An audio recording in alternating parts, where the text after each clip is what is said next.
get You 4 or would 5 have a tickets police in a day. officer sitting there paying their salary 24/7. It's only a few that are speeding, Yes. so after a while, if you get 4 or 5 tickets in a day. Volume is just as big a problem as speed. Just bear with us a second and let Paul respond. We have two major problems with Sudbury Drive. One is volume and the other one is speed. We've got to ensure the safety of the children and other pedestrians in that area.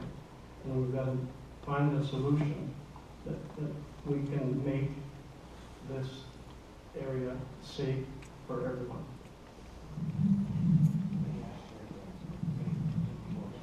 So this obviously has generated a lot of interest and enthusiasm for some clear answers, which I'm not sure do exist here. But what I'd like to do, Mark, if you wouldn't mind, Mark has other things to say about this, but there are other questions, and what I'd like to do, is there anybody who hasn't had an opportunity to speak on the question? And I'd like to move on to perhaps a complementary question, and it's one that has been identified here. What is your plan to build safe connections to bike walking trails in the city and perhaps this ward? Is there someone who would like to start off with an answer to that? Matthew. Well, I mentioned it already, but as a kid, I biked and I walked all around the south end of the ward and parts of Robinson.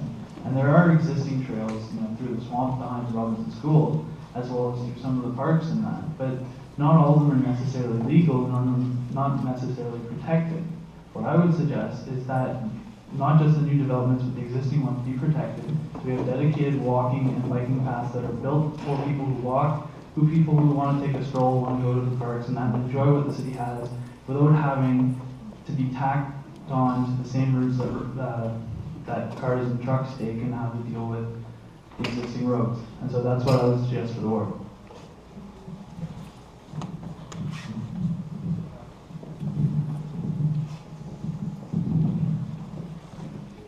What I feel needs to happen is, with bike paths, is when the city is deciding to redo a road, they need to include that in their budget to put a bike path in place. So that's done all at the same time. I find that they neglect the pedestrian walkways, they neglect the people that wanted to use the bike paths. So we need to make it safer, but we also need to incorporate that in the budget when we are looking at doing roads.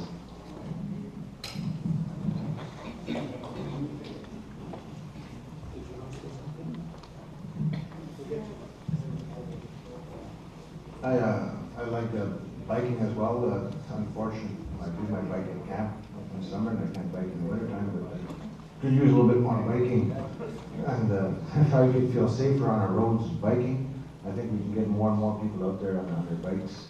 And I agree with Mark here, when the city plans new roads, they're adding sidewalks, let's put a little bike lane in there on both sides.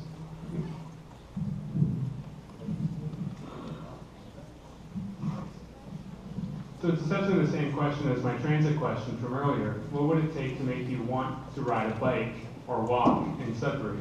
And once we have that conversation, we can figure out exactly where the best locations for new cycling infrastructure are. As we were talking about with Southview, there's sort of a limited number of roads that go anywhere in Sudbury, and so those need to be prioritized for all modes of transportation. The question that you're going to see in the newspaper comments is, well, who's going to pay for it? And there's a couple of different ways. You can pay for it through development charges if you collect development charges. You may be able to pay for it through the Healthy Communities Initiative Fund if you wanted to do that, or through the participatory budgeting that I proposed. The other way of doing it is to say, well, look, in the census, a certain percentage of people already use cycling as their main mode of transportation. So let's earmark that percentage of the roads budget for cycling. And we can break that down by ward and say in Ward 1, this is the percentage of people who use bikes already. Let's do that. Even better, we could say, what is the percentage of people we would like to be using bikes or walking as transportation? and set a target and try to reach that target through an actual strategy. One of the things that I didn't get to earlier is that I'd like to re-examine and reevaluate the effectiveness of the community action networks and the citizen advisory panels. A lot of great ideas and a lot of great stuff has come out of these panels and gone basically nowhere. So can we give them more influence and get more people involved in those panels so that the ideas that they bring forward are actually supported by council, supported by staff, and actually are effective?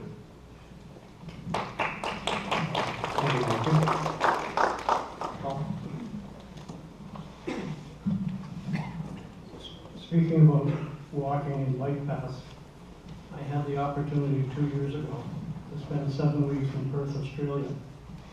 Perth is a city of 3.5 million people, and every road has bike paths and walking paths beside it. It is a phenomenal, phenomenal place to be. It reminded me of Sudbury in the 50s.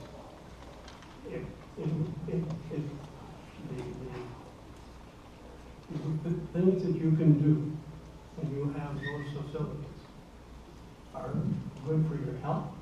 They're good for everything that we should be standing for.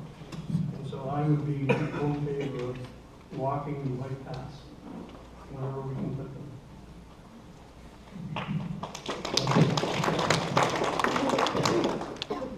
So, the last sort of general question that we're going to pose to the group, and it goes as follows. Are you in favor of keeping the slush fund? Now, I'd like to believe that the slush fund that they're referring to might be the discretionary fund that councillors have access to. At least that's the question that I'd like you to answer. Any others we don't want to know about? So who would like to speak to that? Mr. Mark.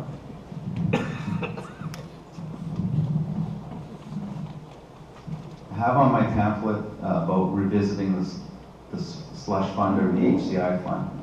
If it's used properly, I think it should stay. And how it needs to be used properly is it needs to be accountable. So I think there's a misconception with the HCI fund because you always get 2 or 3 bad seeds that use it inappropriately that ruin it for the good things that it does. The HCI fund, to my knowledge, what it does is it allows people or communities, so if we wanted to put a slide or rock climbing in a park for the kids, well, I think that's where the money should go to. And what that does is it allows that park or that institution, that facility, to build on that money and get money from other grants, other things. Because all that's going to do is, you take that away, at city council, things are going to get bogged down. So if you want to do an investment of $1,000 for street lights or for stop signs, everything's going to have to go through the process. So instead of it happening in a few months, it's going to take years. So I agree with revisiting it. I think it needs to be policed better and it needs to be used properly. So I think it should be accessible to the residents. So if you want to check on the website or go to City Hall and say, okay, what is this money being used for this year? Then you should have that right to do so. I also think it's good for to have, because I know residents have brought to my attention that they would like to see a splash pad at Delkey Dozy or in the South End.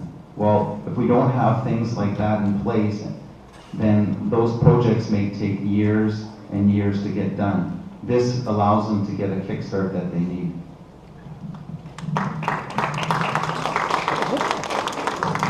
Is there anyone else? Matthew and Matthew. Thank you. We should talk at the same time and see if you can figure out. Should we keep the slush funds? The short answer is no. What I want to do is give you actually more say in how your tax dollars are spent in your neighborhoods.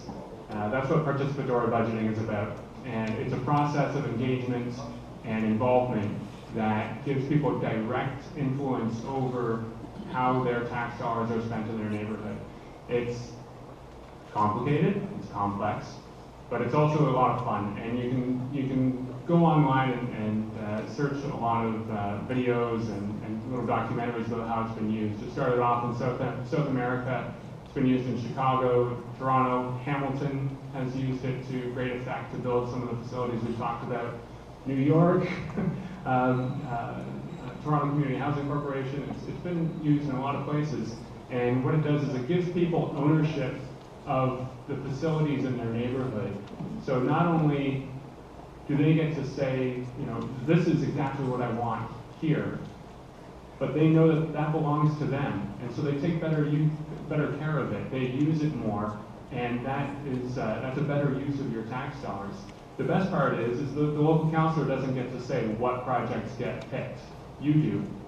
So all that concern about, wow, slush funds are just going towards the councillor's favorite business or their old business partner or to their school or whatever, that's taken right out of it. If you're not interested in sponsoring somebody's program, you don't vote for it, and that's how it works.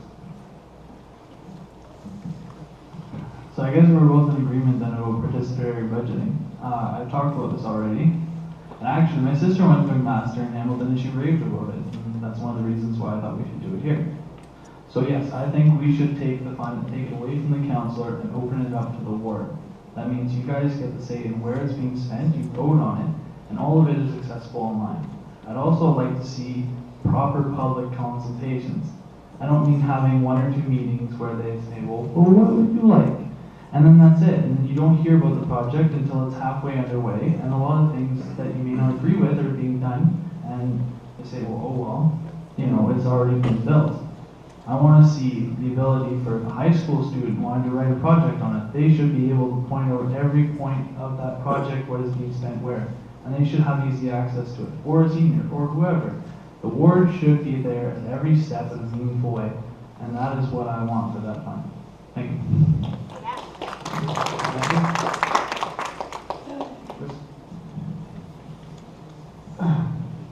Personally, I think the slush fund should be eliminated. It's buys votes most of the time. It's $2.4 million every term that can be used in other projects that needed infrastructure, things of that nature. As Mark was saying with parks and slides, and yeah, absolutely, you know, kids, when we grew up, there was lots of places to play, it was great, but they're owned by the city, so the city should be taking care of this. You don't need a slush fund to be like, oh, we're going to buy you a new slab, we're going to buy you this, we're going to buy you that. I don't like it. I think that there's enough cost of living these days, so every little bit can help out, and I'm elected, I will vote to eliminate the HCI fund.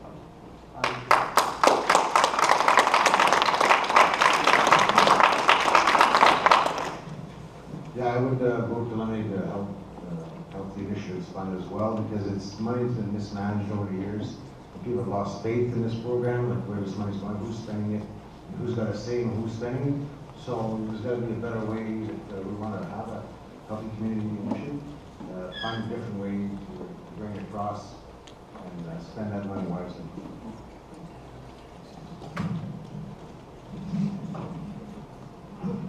My personal view is to eliminate the slush fund.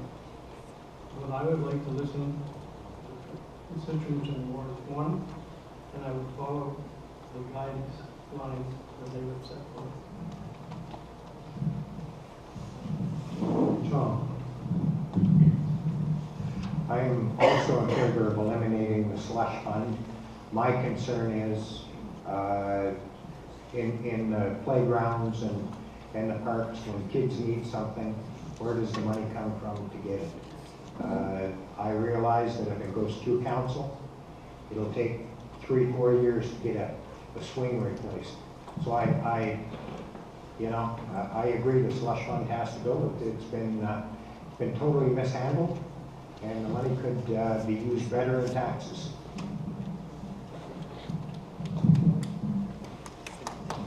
Thank you. So we're going to ask one final question. And it was a question that was posed by the audience. We'll start with an answer from candidate number 7, but we'll ask everybody to respond to it. And the question is, and it's a trick question, I think. Somebody's mischievous. What do you think is a correct tax increase for the next year?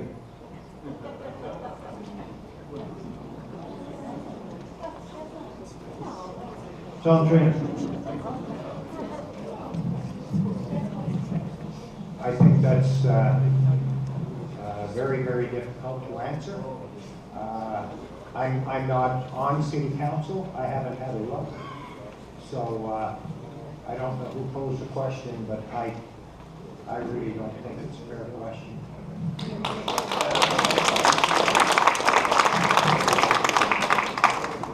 Is there anyone who would like to challenge Tom's response? Very good. Yeah, to start, I have no clue. Where would I begin? I don't have the budget in front of me, and I'm not an accountant or the head of staff or anything like that. Like I said, I think we should talk about what the performance measures are and how how staff can do their jobs more effectively, and then work from there. But I think a good earmark for how do you determine that tax increase is a responsible tax increase? I think the way that we should look at it is as a percentage of income.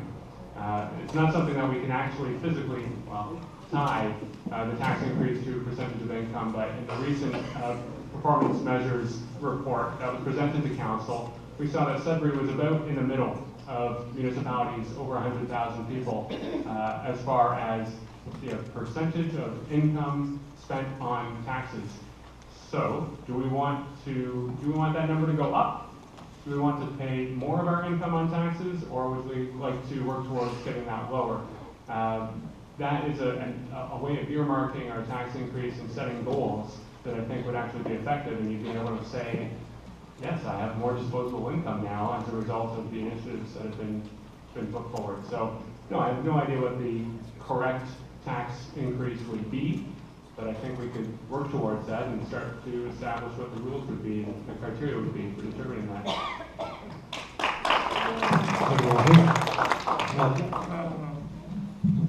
Well, you could somewhat approximate what the tax income level is using census data.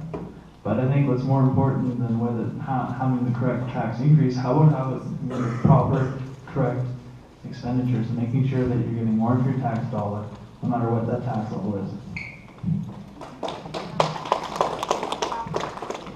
Mark, you did get some responses here.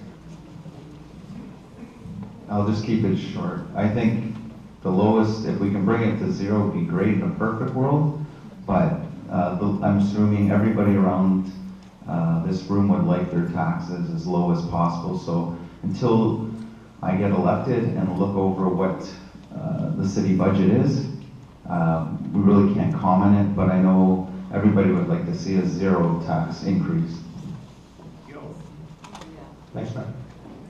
So that will bring us to the conclusion of the floor questions. And I suspect that, as been earlier suggested by members of the audience, that question number 5 may have already answered or provided the opportunity for the final phase of this evening's event, and that is the closing remarks to be made by each of the candidates. And so I'm going to start with candidate number 1, and I would have Mark join us and provide us with his closing remarks. Again, 2 minutes. Bernie? First of all, I'd like to thank everybody for coming out this evening.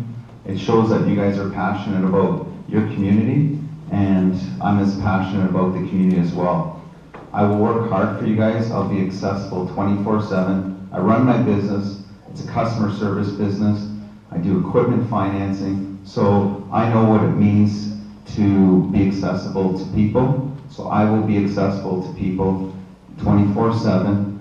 I have my cell phone. You can call me anytime. I will get back to you. If I don't have the right answer or don't know the answer, I'll make sure I find out for you.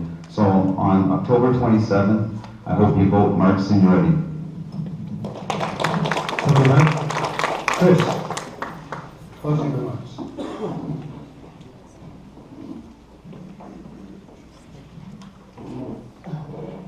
I would just like to thank everybody for their attention tonight. It's sometimes things can get a little dull, and for everyone sticking around, that's great.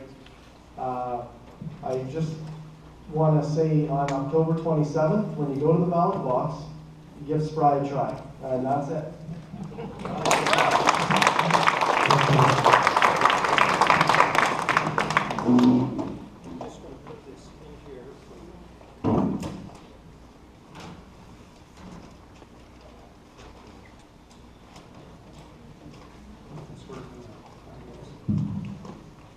I know something you're missing, probably the Toronto Maple Leafs game tonight. Chris and I were talking about, I'm a Canadiens fan, so. Yeah, thanks for coming out this evening. Merci bon pour ce soir. Hopefully, I know you guys have a hard decision to make here, but I think if we have this much community involvement, this time, you'll see that this term is going to be much better than the previous terms. And on October 27th, vote for me. And there's advanced internet voting. If you have a problem, you can always talk to one of us. I'm sure we'll show you how to access the internet to do the internet voting. It's quite simple. We did it in a demonstration in town, and it's quite slick. The way the city has set it up this year with the advanced voting is fantastic. Because I have kids that are in university and they're just living outside of town, and then we can't be here to vote, but this way here, we'll have a bigger turnout in the voting this year, I'm sure. As I can see, like in all the warrants, the city's moving in the right direction. Thank you. Thank you, Chris. Paul?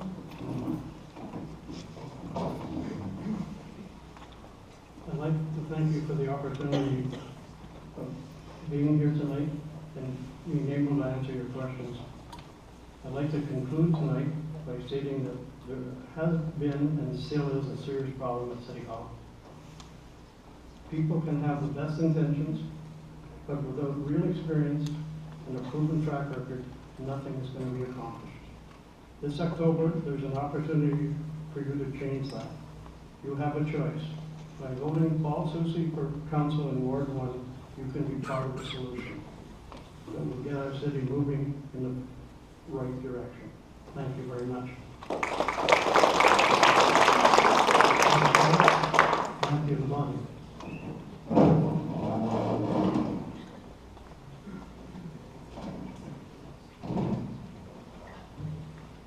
I'd like to thank you all once again for coming out. Great show of support for our ward and shows how much we care. I work in retail, but I also work for my parents' property maintenance and renovation company, and I have my own business. I went to Lockerbie, I went to Laurentian, and I care very much about the city and the ward.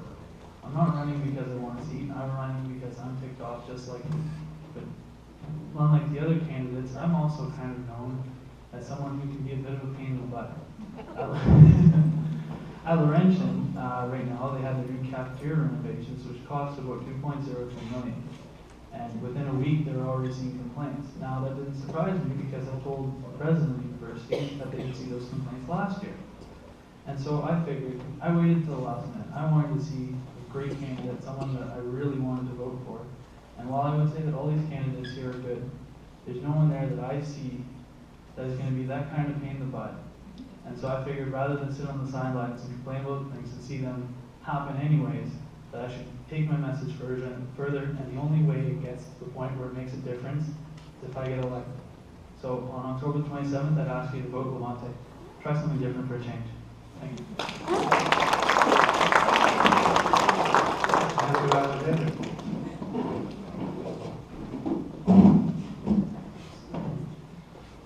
Well, again, thanks a lot for coming out. Thanks for the great questions. fantastic to see that people have actually researched some of the issues and they have informed, intelligent questions about what kind of a difference a counselor can make in the community. One of the things that I've tried to do with my campaign is to demonstrate what kind of a counselor I'll be. That's what my survey is about, so that I'm collecting your input and putting that into actual solutions and proposals. I released my platform this weekend. You can view that and read that at alexmattalexander.com. Send me your comments, and if you'd like to talk more about any of these ideas, give me a call or send me an email, and let's have coffee. I've been having coffee chats with people throughout the summer, and it's a great way to get to know me. I don't know you. It's a great way to get to know me and for me to get to know you and hear a little bit more detail about what's on your mind and how you'd like to see things happen at council. Please visit my website, take a look, give me a call. I'll be knocking on your doors and asking you if you think City Hall's been doing a good job lately and what I can do to make it do a better job. Thanks a lot. Have a great night. Trainer.